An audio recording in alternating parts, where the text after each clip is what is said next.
I'm going to lead off the talk with really just a kind of an overview of how they work and why exploit toolkits are so popular.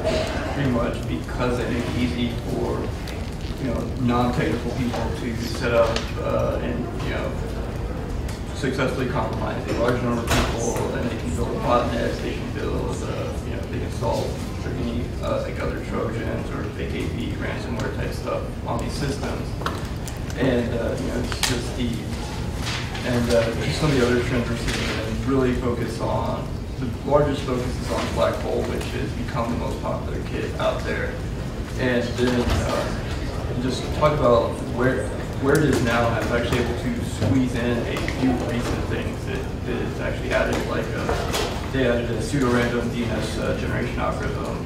They added in, they actually added they added in the Microsoft XML exploit that was still a 0-day when they got it in there, but they actually drew on someone else's work. And then I talk about Phoenix, which is a pretty old kit, still around, still going. And I talk about some newer kits that just try to show, there are a lot of new kits coming on the market.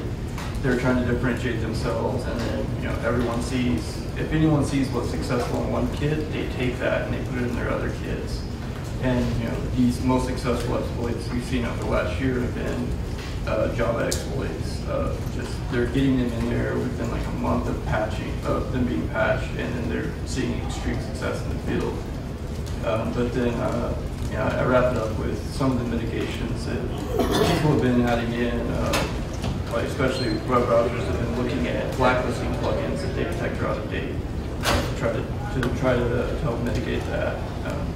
And then it's like those factors, and then it's kind of they're going to keep doing what they're doing because it works until we push the envelope and make it not work. So that's kind of a pretty quick overview of everything. So questions? I think you mentioned before that they're not having to build any advanced obfuscation because they just don't need to. Yeah, they tweak they tweak their obfuscation just enough to where it keeps working. So it's like what I do is a lot of research, trying to we produce an inline device to try to stop this stuff.